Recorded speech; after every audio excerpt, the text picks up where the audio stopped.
புதுச்சேரியில் பெட்ரோல் விலை லிட்டருக்கு 86 காசுகள் உயர்ந்து ரூபாய் 100.14 விற்பனை செய்யப்படுகிறது. டீசல் விலை லிட்டருக்கு 88 காசுகள் உயர்ந்து ரூபாய் 90.27 விற்பனை செய்யப்படுகிறது.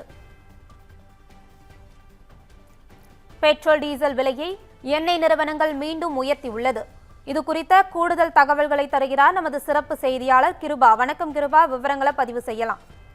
தேசிய வணக்கம். அமெரிக்கா, இஸ்ரேல் மற்றும் ஈரான் இடையேயான போர் பதற்றம் எதிரொலியாக சர்வதேச சந்தையில் கச்சா எண்ணெய் விலை கடுமையாக உயர்ந்திருந்தது. இதோட தாக்கம் இந்தியாவில் எதிரொலிப்பதை பார்க்க முடிந்தது. இதன் காரணமாக நாடு முழுவதும் பெட்ரோல் மற்றும் டீசல் விலை கடுமையாக உயர்த்தப்பட்டது. தமிழ்நாட்டிலும் கூட பெட்ரோல் டீசல் விலை லிட்டருக்கு 3 ரூபாய்க்கு மேல் உயர்ந்ததால் பொதுமக்களும் போக்குவரத்து துறையினரும் கடுமையாக சிரமத்தை சந்தித்ததை பார்க்க முடிந்தது.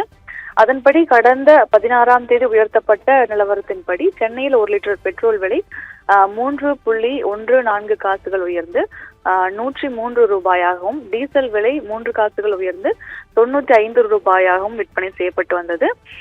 கடந்த சில ஆண்டுகளில் எரிபொருள் விலைகள் தொடர்ந்து உயர்ந்து வரும் நிலையில் இந்த திடீர் விலை உயர்வு அனைத்து துறைகளிலும் தொடர் தாக்கத்தை ஏற்படுத்தும் என்ற அச்சம் நிலவி வந்தது.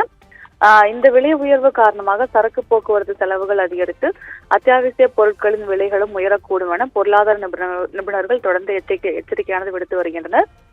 இந்த நிலையில் கடந்த 16ஆம் தேதி பெட்ரோல் டீசல் விலை உயர்த்தப்பட்ட நிலையில் அடுத்த 4 நாட்களுக்குள் அதன் விலை மீண்டும் உயர்த்தப்பட்டிருக்கிறது.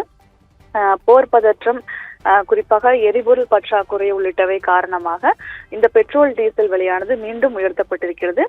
அதன்படி பெட்ரோல் விலையானது 87 காசுகளாக உயர்ந்திருக்கிறது. அதே போல டீசல் 91 காசுகளாக உயர்த்தப்பட்டிருக்கிறது.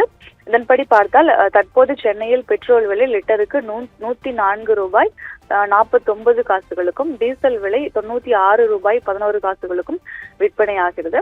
அடுத்தடுத்து இந்த விலை உயர்வுகளால் வாகன ஓட்டிகள் கடுமையான அதிர்ச்சியை சந்தித்து வருகின்றனர். அதே நேரம் அத்தியாவசிய பொருட்களின் விலையும் இந்த விலை உயர்வால் பாதிக்கப்படும் எனவும், அந்த பொருட்களின் விலையும் தொடர்ந்து உயரக்கூடும் எனவும் ஒரு அச்சமானது நிலவுகிறது. ஜெய்,